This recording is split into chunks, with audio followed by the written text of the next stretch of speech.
हमारे पास ये है एक बुक, उसके उप उसको हमने रख दिया 3 पेंसिल्स के यूज़ ऊपर। करके बॉल अब बियरिंग इस तरीके की ये राउंड भाई राउंड शेप के। जैसे डब्बा इंसान नहीं चलता ना, ऐसे ही एक हेवी डब्बा भी अपने आप मूव नहीं करेगा, उसको बहुत ज़्यादा फ़ोर्स लगा के पुश करना पड़ेगा। Hello everyone, welcome back to my channel.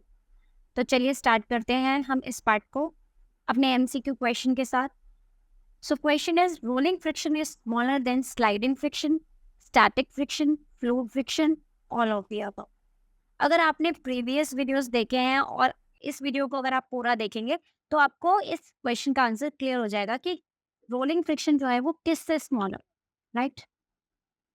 तो चलिए हम स्टार्ट करते हैं अपना आज का टॉपिक, जो है कि व्हील्स जो हैं वो किस तरीके से फ्रिक्शन को रिड्यूस करने में हेल्प करते हैं। अगर मैं आपको व्हील की बात बताऊं तो व्हील्स जो हैं वो हमारे लिए एक सबसे बेनिफिशियल जो एक इन्वेंशन है उसमें से एक है, ठीक है। अब किस तरीके से बेनिफिशियल है, ट्रांसपोर्टेशन को व्हील्स ने बहुत आसान कर दिया। जैसे न्यूमैटिक ह्यूमन होता था, एक तरीके से पुराना जो हम बोले आदि मानव वगैरह होते थे, वो क्या करते थे, वो एक जगह से दूसरी जगह ट्रैवल करने में उनको कितने-कितने दिन लग जाते थे। बट जैसे ही व्हील का इन्वेंशन ह्यूमन ने किया, उसके बाद तो उन्होंने अपनी लाइफ को ईज़ी ही किया है ना? तो सबसे पहले देखो व्हील का इन्वेंशन हुआ तो हमने उससे खेती करने में हेल्प मिली। लोगों ने एनिमल्स की हेल्प से क्या करा, गाड़ियाँ इधर-उधर बना के चलना शुरू कर दिया उनको यूज़ करके। तो हम कह सकते हैं, बट एक और इन एडिशन टू दिस कि जो व्हील है वो फ्रिक्शन को भी रिड्यूस करने में हेल्प करता है। वो कैसे करता है वो हम जानते हैं। अब देखिए, यहाँ पर एक ये पिक्चर आपको दिख रही है, इसमें रोलिंग रिड्यूसेस फ्रिक्शन लिखा हुआ है नीचे। किस तरीके से जो रोलिंग है वो फ्रिक्शन को रिड्यूस करने में हेल्प कर रही है। अब देखो, एक नॉर्मल सी सिचुएशन है, एक बॉक्स है मेरे पास, उस बॉक्स के अंदर बहुत सारे आपकी मम्मी ने शॉपिंग करी और सारा सामान बोला भैया ये लो उठाओ, चलो शॉपिंग कर ली है, चलो सामान लेके चलो मम्मी की हेल्प करो। ठीक है, कितना मुश्किल होगा उस मतलब शॉपिंग बैग को पूरा उठाने में, अगर आपको पूरे मॉल में या कहीं पे भी मार्केट में उसको लेके घूमना हो, राइट? बट अगर आपकी मम्मी ने बोला नहीं भैया ये रहने दो, हम एक ट्रॉली बैग लेते हैं, उसके अंदर सारा सामान डालेंगे, तो तुम उठा लोगे। अरे आप झट से मान जाओगे, क्यों? क्योंकि भाई ट्रॉली बैग को तो चलाना बहुत आसान है। ऐसा क्यों है? क्योंकि ट्रॉली बैग में लगे हुए हैं भाई पहिए, रोलिंग फ्रिक्शन को जो कर रहे हैं कम। देखो, अब जानते हो कि रोलिंग फ्रिक्शन कैसे कम हो गया भाई? स्लाइडिंग फ्रिक्शन से, वो हम जानते हैं। देखो, 1-2 चीज़ें हैं, ये 2 सरफेसेस हैं। यहाँ पे मैंने एक रखा है भाई बॉक्स। अब बॉक्स को मूव करवाओ, कितना मुश्किल होगा? हेवी बॉक्स होगा अगर। बट अगर इसके ऊपर इस तरीके की कोई शेप जो है, वो अगर हम उसको मूव करवाएँ, जैसे टायर चलाते हैं हम, या फिर क्या बोलते हैं, कोई इस तरीके के हुला हूप्स होते हैं, अगर हुला हूप है, अगर उसको मूव कराने के लिए कोशिश करे बच्चे एक घर से दूसरी जगह पे, है ना? तो आपने देखा होगा कि जो बॉक्स है उसको खींचना बड़ा मुश्किल हो जाएगा एक जगह से दूसरी जगह पे। बट ये जो रोल करने वाली चीज़ है वो एक जगह से दूसरी जगह पे बड़ी आसानी से मूव हो जाएगी। एक हल्का-सा पुश तो अपने आप लुढ़कती हुई चली जाएगी आगे तक, है ना? जैसे बॉल की शेप कैसी होती है, रोल होती है ना, तो वो भी कैसे अपने आप चलती है। थोड़ा-सा पुश देने पे भी। बट अगर ये कोई बॉक्स जैसी चीज़ है, डब्बा है भाई, तो जैसे डब्बा इंसान नहीं चलता ना, ऐसे ही एक हेवी डब्बा भी अपने आप मूव नहीं करेगा, उसको बहुत ज़्यादा फ़ोर्स लगा के पुश करना पड़ेगा, ठीक है? तो यहाँ पर ऐसा क्यों है? क्योंकि हमारे पास जो स्लाइडिंग फ्रिक्शन होता है, वो ज़्यादा होता है रोलिंग फ्रिक्शन से। क्यों? क्यों अ, अगर हम कहें कहें कि जो बॉक्स है, वो फ़ोर्स लगा रहा है ज़्यादा भाई, पूरा का पूरा फ़ोर्स ही जो एक सरफेस के ऊपर लग रहा है, तो उसको पुश करने के लिए भी तो ज़्यादा फ़ोर्स लगाना पड़ेगा, तो फ्रिक्शन फ़ोर्स भी ज़्यादा होगा। बट एक चीज़ ये है, वो जो है राउंड शेप में है या व्हील की शेप में है, अगर उसको मैं एक हल्का-सा भी अगर इधर से पुश दे दूँ, तो वहाँ पर क्या होगा, वो आगे मूव करके चली जाएगी और वहाँ पर फ्रिक्शनल फ़ोर्स जो होगा, वो कम होगा। ठीक है? यहाँ पर एक एक्टिविटी दी हुई है, हमारे पास ये है एक बुक, उसके उप उसको हमने रख दिया 3 पेंसिल्स के ऊपर। अब अगर मैं उसको एक तरफ से पुश करूँ, तो आप देखोगे कि जब पेंसिल्स के ऊपर जो ये बुक है, वो इधर-उधर जल्दी से रोल करना स्टार्ट कर देगी और वापस अपनी पोज़ीशन पे भी आ जाएगी अगर हम इसको ऊपर-नीचे, आगे-पीछे करें तो। बट अगर ये पेंसिल्स ना होती, ठीक है? और बुक को सिर्फ टेबल पे रखना होता, तो हमें थोड़ा ज़्यादा फोर्स अप्लाई करना पड़ता, क्योंकि फ्रिक्शनल फोर्स जो था वो ऑपोज़िट डायरेक्शन से ज़्यादा हो गया। बट यहाँ पर जब पेंसिल्स लगी हुई हैं, तो यहाँ पर क्योंकि ये सिलिंड्रिकल रोल शेप की है इस तरीके की, तो ये क्या करेंगे, फ्रिक्शन को रिड्यूस कर देंगे और इनकी जो मूवमेंट है वो क्या हो जाएगी, ईज़ी हो जाएगी। तो अगर हम कहें कि कोई बॉडी वो एक दूसरे सरफेस के ऊपर रोल करती है, किसी भी और दूसरी बॉडी के ऊपर या सरफेस के ऊपर, तो वहाँ पर जो रेजिस्टेंस होता है उसके मोशन पे, कहने की बात है कि जो फ्रिक्शन लगता है वो कम होता है और इसे हम बोलते हैं रोलिंग फ्रिक्शन। ठीक है? क्यों? क्योंकि यहाँ पर राउंड या रोल होने के लिए जो चीज़ है वो यूज़ हो रही है। तो इससे हम कह सकते हैं कि रोलिंग जो होती है वो रिड्यूस कर देती है फ्रिक्शन को और हमारे लिए हमेशा इजी होता है दो बॉडीज को स्लाइड करने से ज्यादा आपस में उनको एक दूसरे के ऊपर रोल करवाते। ठीक है, तो यही रीजन है कि जो हमारे ये बैग्स होते हैं, ट्रॉली बैग्स, इनके अंदर या आप शॉपिंग मॉल में जाते हो तो इस तरीके की ट्रॉलीज होती हैं, उनके ऊपर उनके अंदर आप कितना भी सामान भर दो। और क्यों? क्योंकि नीचे तो भाई यहाँ पे व्हील लगे हुए हैं, वो तो आराम से पूरे मॉल में घुमाते रहो उसको, या जहाँ पे भी डिपार्टमेंटल स्टोर में हो यहाँ पे इस तरीके से, तो ये ईज़ी कर देती है ना बोझा ढोना भाई, तो इसीलिए इनको यूज़ किया जाएगा। तो हम कह सकते हैं कि यहाँ पर भी क्या हुआ है, चाहे आपको सामान उठाना हो या कुछ भी हो, तो उसके लिए आपको ट्रॉली बैग्स या ट्रॉलीज़ जो होती हैं वो ज़्यादा कन्वीनिएंट लगती हैं।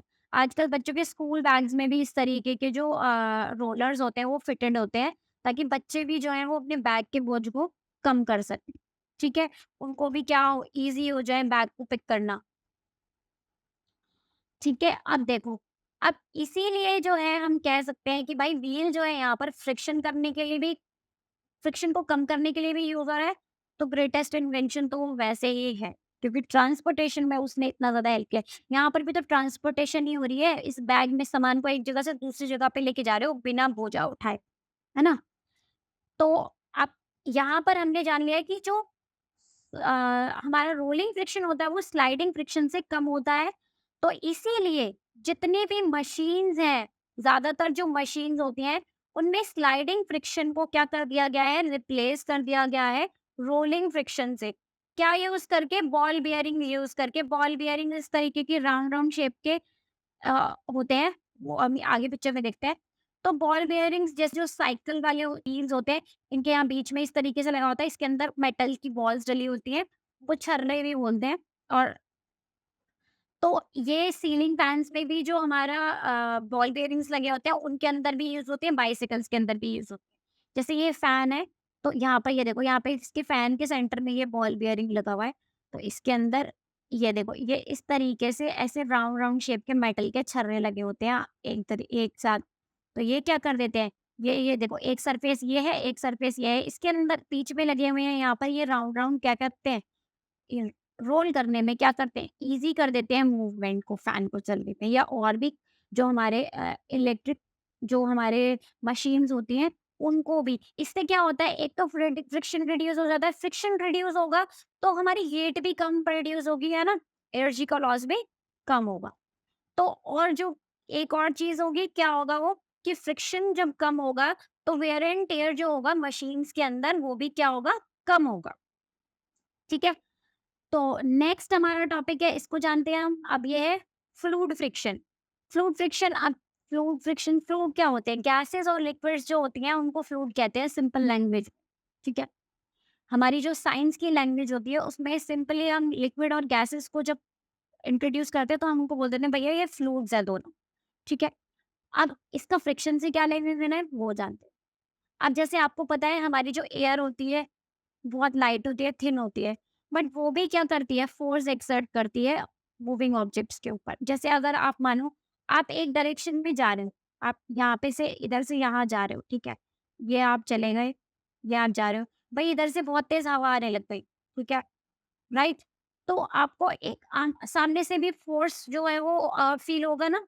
तो मूविंग ऑब्जेक्ट के ऊपर भी जैसे एयर होती है या और भी चीज़ें होती हैं, उनका भी एक फ़ोर्स जो होता है वो आपको जो होता है एक्सर्ट देखने को मिलेगा, एक्सपीरियंस करने को मिलेगा। अब इसी तरीके से जो वाटर और अदर लिक्विड्स होती है वो भी फ़ोर्स ऑफ फ्रिक्शन से होता है वो हमारे ऑब्जेक्ट्स के ऊपर, मूविंग ऑब्जेक्ट्स के ऊपर एक्सर्ट करती हैं। अब इस फोर्स को क्या बोलते हैं? जो फ्लूइड्स जो होते हैं, जो फ्रिक्शनल फोर्स एक्सपीरियंस करते हैं या उनकी वजह से एक फ्रिक्शनल फोर्स एक्सपीरियंस होता है, उस फ्रिक्शनल फोर्स को कहते हैं ड्रैग। ठीक है? राइट? तो frictional force on an object in an fluid किस पे डिपेंड करता है? फ्रिक्शनल फोर्स जो एक ऑब्जेक्ट फ्लूइड के अंदर क्या बोलते हैं एक्सपीरियंस करेगा, वो डिपेंड करेगा उसकी स्पीड के ऊपर ऑब्जेक्ट की, राइट? और with respect to the fluid, और जो जो फ्लूइड है हमारा, उसमें क्या बोलते हैं, जो शेप है ऑब्जेक्ट की वो कैसी है, और नेचर कैसा है फ्लूइड का। यहाँ पर देखो शेप से, अब जैसे मान लीजिए शेप में आपने देखा होगा बोट इस तरीके की शेप में होती है, स्ट्रीमलाइन शेप्ड होती है, and they are similar to the shape we have seen in the fishes. तो अब जो फिशेस होती हैं, जब उनकी भी स्ट्रीमलाइन बॉडी होती है, ताकि वो वाटर के अंदर इजीली जो है पानी को काटते हुए आगे चली जाती है, राइट? स्ट्रीमलाइन शेप इसी को बोलते हैं, लंबी सी।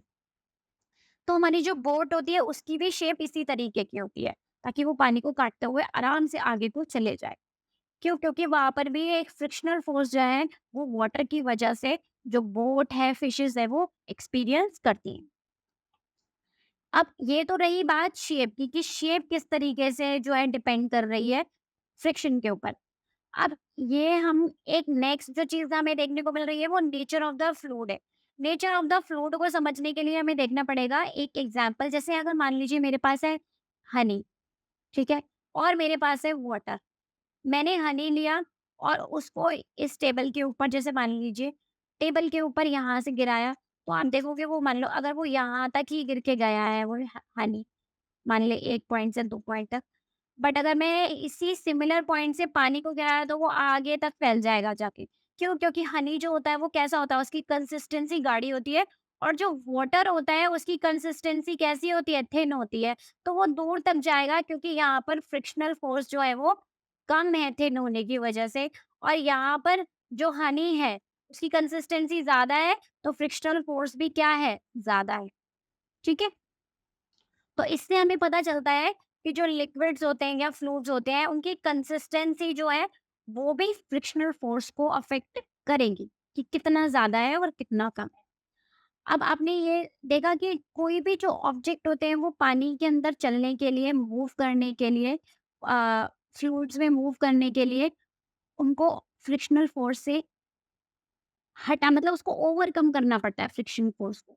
जो फ्रिक्शन फोर्स उनके लिए ऑपोज़िट डायरेक्शन से आ रहा है उसको ओवरकम करना पड़ेगा। इसीलिए जो है वो कुछ एनर्जी भी इसमें लूज़ करेंगे। एनर्जी लूज़ करेंगे, ऑब्वियस सी बात है। मान लीजिए मैं एक ह्यूमन हूँ, मैं एक जगह से दूसरी जगह जाने में भी अगर मुझे एनर्जी लगती है, तो इसी तरीके से अगर कोई फिश है या कोई बोट है या कोई और चीज़ है, ह्यूमन है, अगर वो स्विम कर रहे हैं, तो उनको भी क्या करना पड़ेगा? आपने देखा होगा स्विमिंग करते टाइम आपकी बॉडी जो होती है वो बहुत ज़्यादा एनर्जी लूज़ करती है। आप बहुत टायर्ड फ़ील करेंगे। क्यों? क्योंकि वो एक तरीके की एक्सरसाइज़ ही है। जब आप पानी में फ्रिक्शनल फ़ोर्स को काटते हुए आगे की तरफ बढ़ते हैं, तो आपको एनर्जी लूज़ करनी पड़ती है वहाँ पे, ठीक है? तो आप एक तरीके की एक्सरसाइज़ करते हैं वहाँ पे, राइट? तो इसी तरीके से इसको मिनिमाइज़ करने के लिए भी फ्रिक्शनल फ़ोर्स को कुछ चीज़ें जो हैं वो शेप्स और जो वो हमारी कंसिस्टेंसी होती है उसके ऊपर डिपेंड करती है, कि किस तरीके की जो ऑब्जेक्ट की शेप है और किस तरीके का जो हमारा लिक्विड है उसकी कंसिस्टेंसी है। ठीक है? तो जैसे मैंने एक एग्जांपल आपको फिश का और बोट का दिया कि उनकी शेप्स में कितनी सिमिलैरिटी होती है स्ट्रीमलाइन शेप में, और जब हम भी स्विमिंग करने के लिए जाते हैं पानी के अंदर, तो हमें भी ऐसे इस तरीके से स्ट्रीमलाइन शेप में आना पड़ता है। ठीक है? और एक और एग्जांपल हमारे पास है, जैसे ये तो हमने बात की लिक्विड की, पानी की। अब एक बात हम बोले एयर, एयर भी तो फ्लूइड है, क्योंकि उसके अंदर अलग-अलग तरीके की गैसेज़ हैं। अब आप एक बर्ड को नोटिस करो और आप और इस प्लेन की शेप को नोटिस करो, देखो यहाँ पर विंग्स हैं, आगे से शेप कैसी है, पीछे से आप देखो यहाँ से इस तरीके से टेल की तरह, जैसे बर्ड्स के पास होता है, इसी तरीके से ये शेप प्लेन की पीछे से होती है। तो शेप्स में कितनी सिमिलैरिटी है, और दोनों ही क्या कर रहे हैं? हवा में उड़ रहे हैं। प्लेन भी हवा में उड़ रहा है और बर्ड भी जो होती है वो हवा में उड़ रही है। तो सब पहले तो हमने बर्ड्स को देखा है ना उड़ते हुए, तो हमने सिमिलर शेप में ही प्लेन को बनाया है ताकि वो क्या कर सके, फ्रिक्शनल फोर्स को ओवरकम कर सके। एक और एग्जांपल मैं आपको दूँगी, अगर मान लीजिए एक बोट है वो पानी में चल रही है, उसके अंदर फ्यूल खत्म हो जाए, तो क्या वो आगे बढ़ पाएगी? नहीं बढ़ पाएगी। क्यों? क्योंकि आपको कुछ फ़ोर्स तो लगाना पड़ेगा ना, उसको फ्रिक्शनल फ़ोर्स को जो ऑपोज़िट डायरेक्शन से आ रहा है ओवरकम करने के लिए, है ना? तो उसके लिए क्या चाहिए? फ्यूल चाहिए। जैसे हमें भी एक्सरसाइज़ करनी है तो खाना तो चाहिए ना, अगर कुछ खाया ही नहीं होगा, एनर्जी ही नहीं होगी काम करने की तो कैसे करेंगे? तो इसी तरीके से जो हमारी जो एनर्जी लूज़ करने के लिए, एनर्जी लॉस को कम करने के लिए हम यहाँ पे क्या कर रहे हैं, डिफरेंट तरीके की शेप्स को यूज़ कर रहे हैं, और ताकि हम क्या कर सकें, फ्रिक्शनल फोर्स को कम कर सकें और मूवमेंट जो है उसको स्मूथ बना सकें, right? So this is the end of this chapter. I hope you have like my video. Thank you so much. मिलते हैं नेक्स्ट वीडियो में।